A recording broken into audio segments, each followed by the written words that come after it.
Hello friends, and thank you for joining me again for Rupert Cooks. I have to apologize for taking a little bit of a hiatus after the 3-day quiche experiment.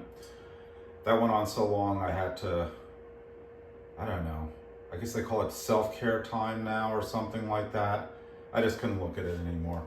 So I'm back after, whatever, 3 weeks or whatever. Apologies. But today we're making something a lot simpler and, I don't know, pretty exciting, a salmon souffle. The thing I really like about souffles is they're mostly technique, but they're also, usually you're making them with things you have around. You could use tuna in this instead of salmon if you didn't have salmon hanging around. Or you could just make a cheese souffle. It's basically all very similar to how I'm going to show you today. And it's just very satisfying when it comes out. Really the only liability I would say that there is in souffles is they are not the greatest thing in the world to make ahead of time. Because the souffle puffs up and you can't really serve it 2 hours later. It's going to deflate and all of that kind of thing. So with that, let's get to it. Okay, so the first thing that you're going to need to do is have something to cook this all in. I have one of these basic white porcelain things that everybody gets. You can actually get an official souffle mold called a shallot. I do not have one just because I didn't need yet another specific thing in my kitchen. So I use these ceramic things, usually get them in a set of 3. This is the smallest one.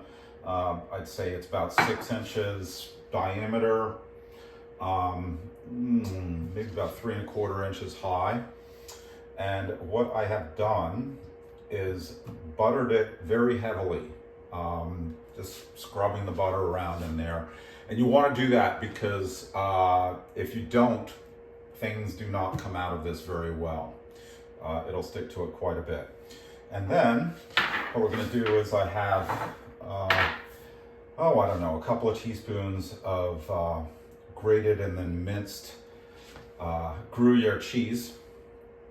And you could use Parmesan or Swiss. I wouldn't really use cheddar for this, but you can use that. And we're going to just sprinkle that in there and sort of do it like we're, lightly flouring a baking tin. We're just going to get it all up in there and sort of swish it around as best we can. The cheesy Parmesan in the green can would actually work perfectly well for this. But there you go. And then after that, we're going to get on to making our sort of bechamel sauce is what comes next. So let's get on to that. Okay, so I have my can of fine canned salmon here. Pink wild caught Alaskan salmon. I'm sure it's nothing but the best. And normally I would have opened this up off camera because I don't think you need to see me working a can opener, but I did this for a reason, because what we are going to do is drain off a little bit of that liquid because we're going to have to make our sauce. So we're going to need about a cup in total. So let's see.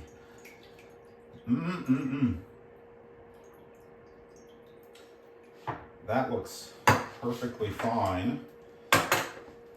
Nothing quite like that liquid runoff from a can. Really get the taste buds going.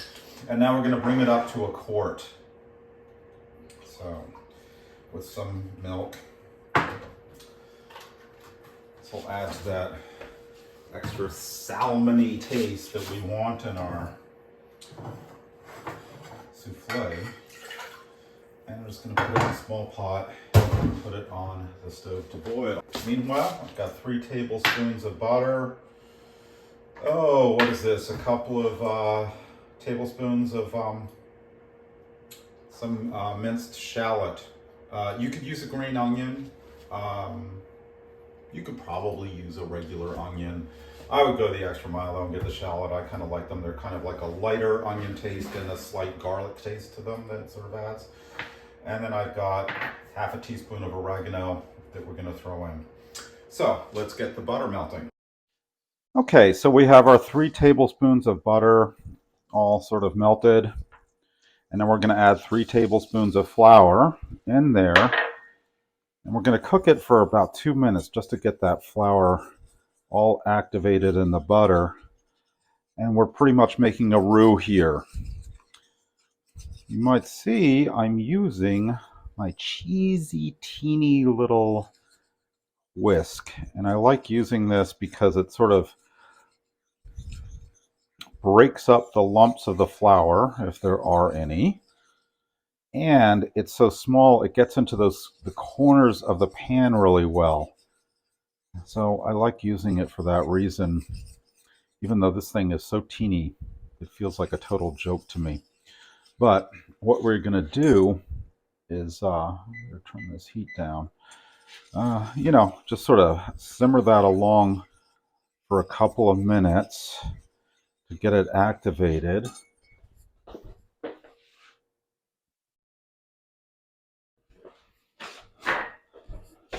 We're going to add our shallots in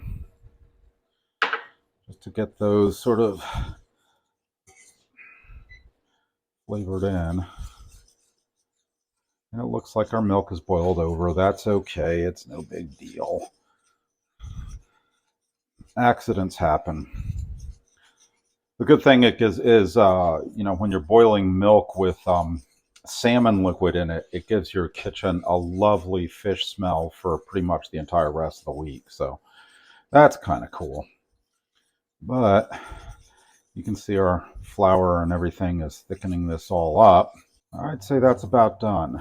It's been a couple of minutes or so. Okay, so this is all pretty much setting up a little bit.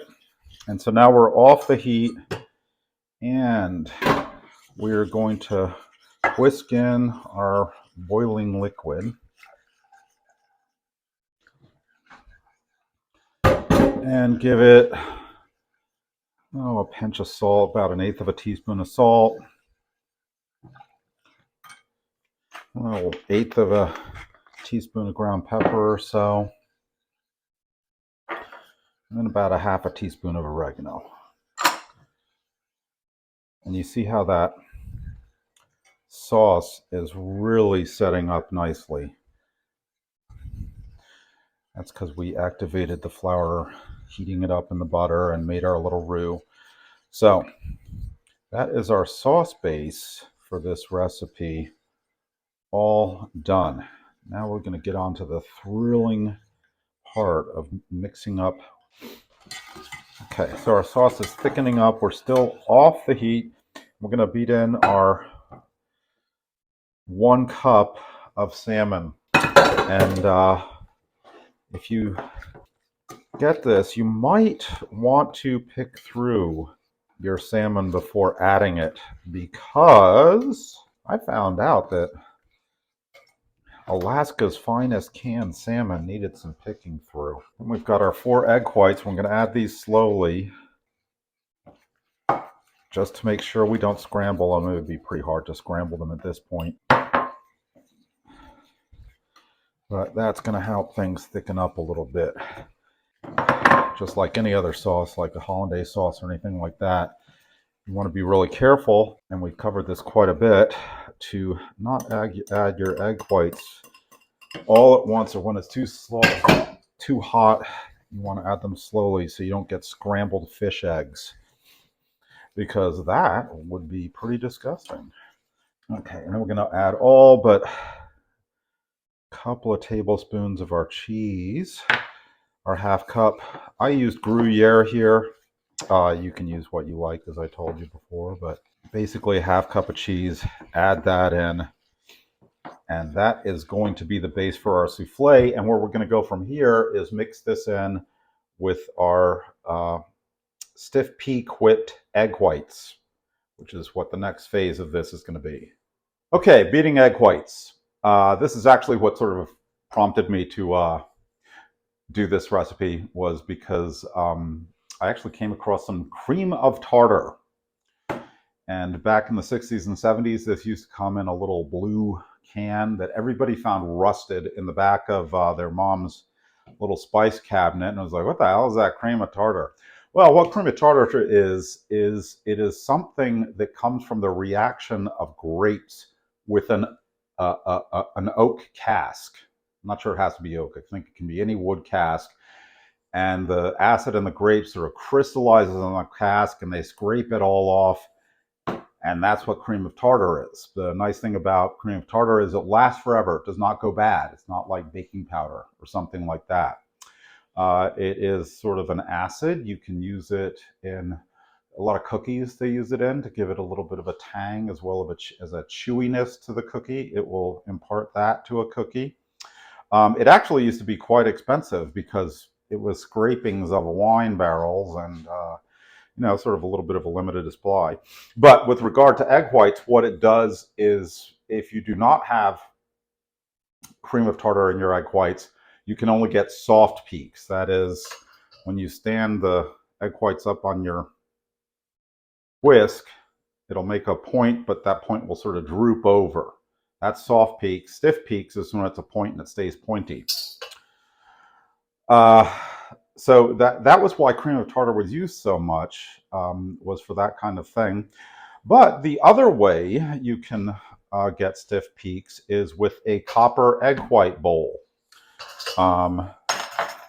This one is by Mauviel from France, and it is priced accordingly.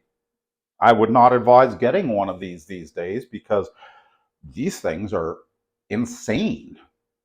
I mean, I was just kind of curious. I got this quite a while ago, and I decided to look up how much they're going for, and it is insane because these are handcrafted in France by little elves in a Gothic castle wearing little leather aprons and stuff. And I don't know who's buying these, but that's what I'm using. So I will not be using the cream of tartar. The other thing with egg whites is if you have any grease, it will have a tendency to deflate your egg whites faster, even if you get them to stiff peaks, which you might be able to with some grease in there. They will deflate faster. So you have to make sure that you've really washed things out. If you have like your whisks and everything like that you've had sitting in a drawer, or if you don't use them that much, you really should wash them prior to doing this just to make sure they're degreased. And when you separate your yolks from your whites, make absolutely sure to not get any yolk in the white, because if you get any yolk in the white, that also will make it harder to develop any sort of frothing action in your egg whites. So the other interesting thing I found when I got this bowl was this sort of whisk, a metal whisk, seems to like whack the copper more and get you to stiff peaks because the copper is being exposed by the abrasion of the metal whisk on the bowl, and it seems to do better with the stiff peaks. This type, which has this little dingy ball in the middle, actually gets the whites going faster. Like you'll get a froth faster with this type, but it's harder to get to stiff peaks because I think it's silicone coated, so it doesn't really abrade the bowl and expose the copper to the egg whites as well. At least that's sort of the way I feel about it. So you have one of these bowls. I usually just put it in a little plastic thing here. By the way, if you're trying to make egg whites, the other great way is in a stand mixer. That works really well, really fast. A glass bowl actually, for some weird reason, doesn't work quite as well. A plastic bowl will work, but it is very difficult to degrease plastic. So even if it's brand new, it could have release from the mold on it, which is also a grease, and it's very difficult to get that out of plastic. So I would never use a plastic bowl to do egg whites. So let's get we have our 5 egg whites. Gonna put them in the bowl. Very important here, have your eggs when you separate them out at room temperature. And we're gonna get to whisking. And this is gonna go on for a bit. I think I'm actually gonna time it. All right. We're at 3:55. I'm going to time it to see how long it takes me to get there. I don't know why I'm doing this. I should just throw it in the mixer, but I don't because I have this stupid expensive bowl that little gnomes in France made for me. And I just sort of, it's more He-Man, you know? It's like I'm making a souffle and I kind of have to take what I can get here. So I like doing it by hand just because it's kind of fun. And I sort of rotate the bowl a little bit, and you can see how that copper is getting kind of shiny and exposed. And look at that. See how they're coming up pretty quickly there? That's because of those fine French gnomes on that bowl. So we'll keep going.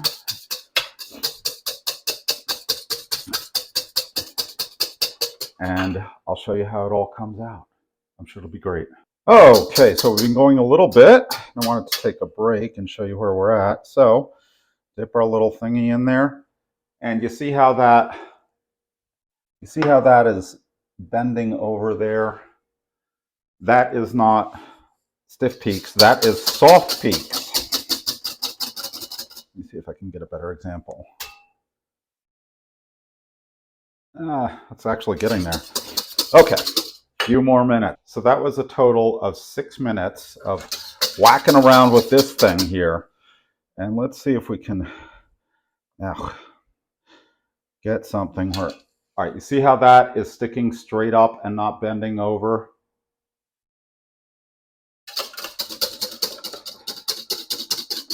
That is a stiff peak. Nice and stiff. Done by hand. I don't know why. I could have gone out and like changed my oil or something like that to accomplish my own self-validity, but I'm so broken inside. This is what I do. So we've got our egg whites all beaten. Next step, mixing them all together.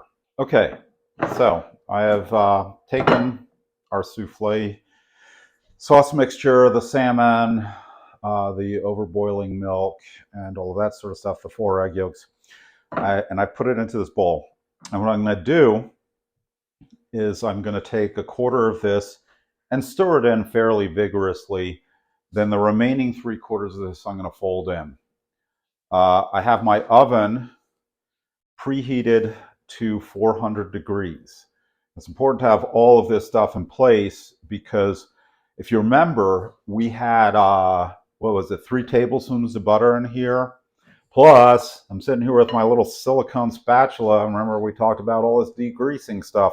So all the butter in here and, you know, whatnot is going to cause those egg whites to start to deflate pretty quickly. So we want to stir, fold, pour into our mold, and get this thing in the oven pretty quickly. So get rid of our whisk. This doesn't have to be super accurate, and you know, I'm not saying you have to go crazy here, but there we go. There's our quarter of it in, and we're stirring it in fairly well. I mean, you can see it's, you know, not trying to get this, trying to maintain some of the fluffiness, but now we're going to scrape.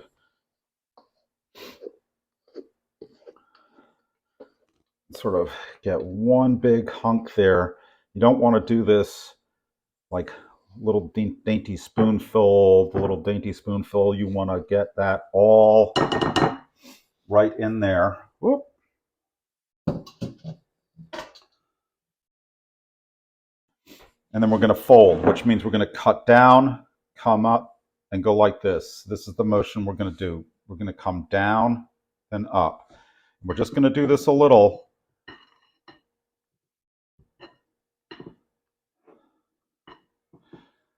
Because every little stroke you take here, you're kind of deflating your egg whites. So you're not trying to get the world's most perfect mix here. Now, we've got our buttered and Cheez-It mold. Get this just right in there. Sort of level it off a little bit. And you can see pretty clearly, like, I don't have this perfectly mixed because it's one of those, you know, do you want a perfect mix or do you want to screw up your egg whites. I'm taking the last, remember I reserved that cheese, a couple of tablespoons of cheese to sprinkle on the top. And what I'm going to do is I am going to put this on a cookie sheet, so in case it puffs up and flows over, I don't screw up my oven. I've had my oven preheated to 400 degrees. I'm going to put it in. The second I put it in and close that door, I'm turning it down to 375. And then we're going to bake it for like around 20 minutes and see how it comes out. Okay, see you when we're done. Okay, so that is our souffle. I baked it actually for about 33 minutes, something like that. And it's deflated a little bit, but here's how you serve it. You sort of want to separate it there, and you need your big joke fork and spoon to do this. And it's not one of those things that serves up particularly beautifully, but you know, it's nice. So sort of scoop it out there, and use my spoon here. Well, at any rate,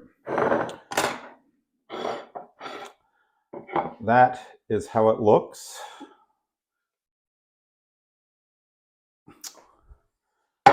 And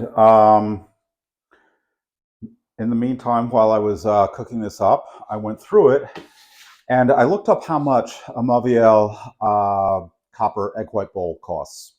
Those things are up to 160 bucks now. So that's insanity. Cream of tartar is 50 cents an ounce. So I think it came out to 20 pounds of cream of tartar.